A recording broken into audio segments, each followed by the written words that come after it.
Hello students, पिछली class में हमने सीयूटी जनरल टेस्ट के कुछ इंपॉर्टेंट क्वेश्चंस देखे थे और उनका एनालिसिस करने के बाद हमें पता चला था कि हम कैसे अपने अप्रोच को उस हिसाब से रखें कि हम मैक्सिमम क्वेश्चंस अपने स्कोर पेपर में कर पाएं।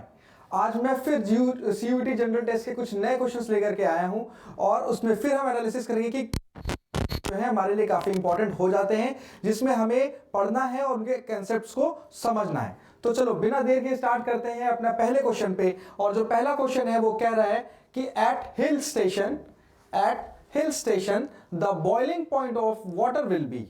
मतलब अगर आप कभी कहीं घूमने उमने जाते हैं हिल स्टेशन पर, तो वहां पर वाटर का पॉइंट क्या होगा? Same as at C level, more than at, less than at, equal ice.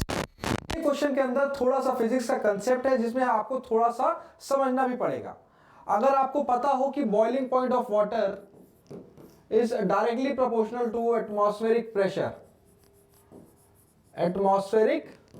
मतलब प्रेशर से डायरेक्टली रिलेटेड है, और आपको पता हो कि जैसे जैसे आप ऑल्टीट्यूड में ऊपर जाते हैं, यानी जिस हिसाब से ऑल्टीट्यूड इंक्रीज हो जाती है उस हिसाब से प्रेशर क्या हो जाएगा? डिक्रीज हो जाएगा। यानी altitude is indirectly proportional to pressure.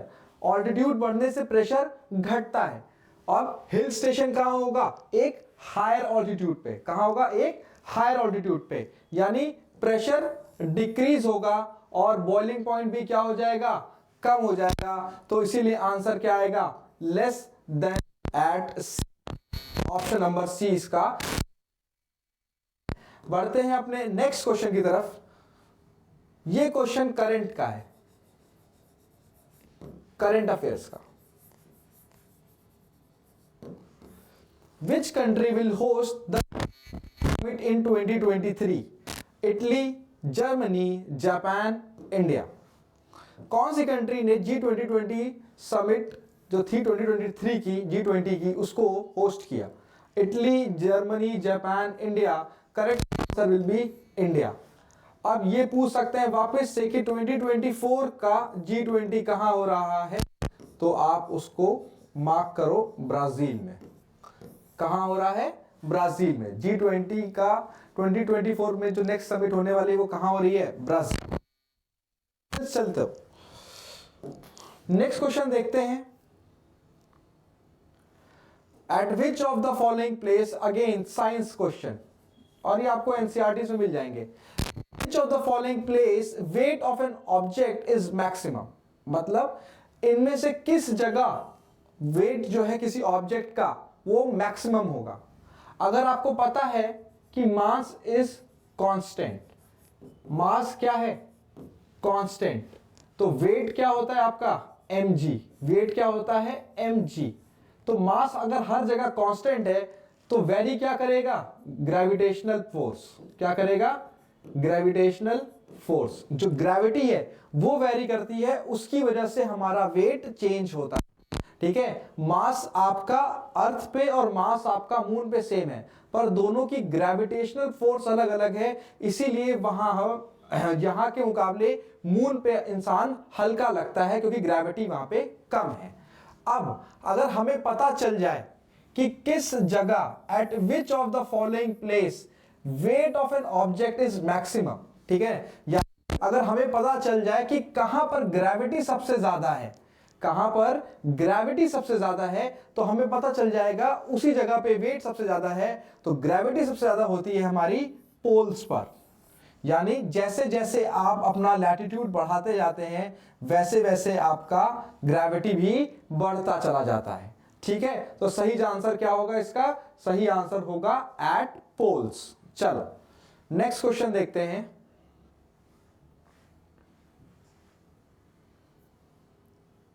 यह है हमारा हिस्ट्री का question. History. Indian National Congress was founded by.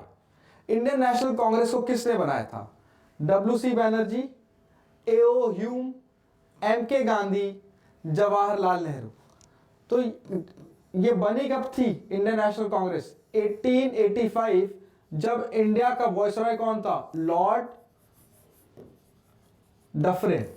ठीक है, मोहनदास करमचंद गांधी लौट के इंडिया वापस आए 1915 में, और जवाहरलाल नेहरू की तो उस समय कोई बात ही नहीं थी क्योंकि वो बाद में एक्टिव हुए थे। तो ये बनवाया था किसने? ये बनवाया था British civil servant A.O. Hume ने। ये हिस्ट्री का क्वेश्चन है which is very very important, और इंडियन नेशनल कांग्रेस पे कोई ना क्वेश्चन तो आपको देखने को ही मिलेगा सेशन से रिलेटेड, या आईएनसी का कौन सा प्रेसिडेंट कब रहा है, ठीक है, पहली वुमेन प्रेसिडेंट कौन सी रही है, पहली इंडियन वुमेन प्रेसिडेंट कौन सी रही है। जैसे Mahatma Gandhi 1924 Belgaum session, only session which was presided by Mahatma Gandhi, ठीक है। महात्मा गांधी ने सिर्फ एक सेशन को प्रिसाइड किया है। He was the president of only one session of the Indian National Congress which was in 1924 where Belgaum session, ठीक है। तो ये सेक्शन बहुत ही इंपॉर्टेंट है, इसको आप स्किप बिल्कुल नहीं करेंगे, ये आपको पढ़ना ही पढ़ना है अबाउट इंडियन नेशनल। चलिए ये देखिए, ये पॉलिटी का क्वेश्चन है। इंपॉर्टेंट आर्टिकल्स दिए हुए हैं और उनको आपको मैच करना है, ठीक है। अब ये आर्टिकल्स हैं कहां? तो these articles are mentioned in the, कुछ ना हो ये आर्टिकल आपके लिए बहुत जरूरी है। कॉन्स्टिट्यूशन में अगर कोई चेंज करना है, कॉन्स्टिट्यूशन में अगर कोई चेंज करना है, ठीक है, कॉन्स्टिट्यूशन में अगर कोई चेंज करना है तो उसके लिए लगता है आर्टिकल 360। अमेंडमेंट का मतलब क्या होता है? कुछ चेंज करना, कुछ ऐड करना, कोई नया टॉपिक डालना, एग्जिस्टिंग चीज में कुछ ना कुछ चेंज करना। तो आर्टिकल 368 में क्या आएगा? कॉन्स्टिट्यूशनल अमेंडमेंट, ए का 3। अब हमें यह चेक करना है कि ए का 3 कहां कहां है। तो ये तो ए का 2 है, गलत हो गया, ये भी ए का 2 है, गलत हो गया, बचा क्या? बी और सी, यानी ऑप्शन बी और सी में से ही कोई सही होगा।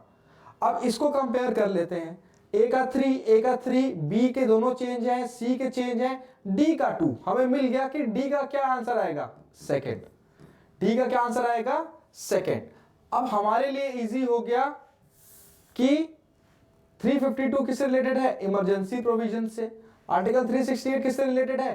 कॉन्स्टिट्यूशनल अमेंडमेंट से। अब इसमें हमें गेस करना है, तो आर्टिकल 40 रिलेटेड है हमारा पंचायती राज से, और आर्टिकल 61 रिलेटेड है हमारा इंपीचमेंट ऑफ प्रेसिडेंट से।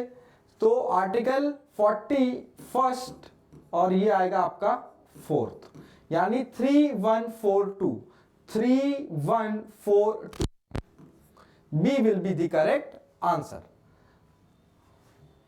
चलो अगर आप इसको देखो तो हमने 5 अलग अलग टॉपिक कवर किए इसके अंदर, ठीक है। साइंस के अलग अलग सेक्शंस कवर किए हमने, साइंस के अलग अलग सेक्शन कवर किए जिसमें आपको रिलेशन पता होना चाहिए। करंट भी आ रहा है पेपर के अंदर, हिस्ट्री भी आ रही है पेपर के अंदर, पॉलिटी भी आ रही है, और ये एक एक दो क्वेश्चन है जो आपको आपके ड्रीम कॉलेज तक लेके जाएंगे। अगर सीयूटी जनरल टेस्ट को आपने अच्छा स्कोर कर लिया तो ये समझिए कि आपको बहुत अच्छा कॉलेज आपकी उम्मीद का मिल जाएगा, ठीक है। तो इस वीडियो सीरीज में नेक्स्ट वीडियो में लेकर के आता हूं जिसमें फिर से कुछ क्वेश्चंस होंगे जिसको हमें देखना होगा और उसी हिसाब से अपनी स्ट्रैटेजी को डिवाइस करना पड़ेगा। मिलते हैं नेक्स्ट वीडियो में, तब तक के लिए बाय बाय।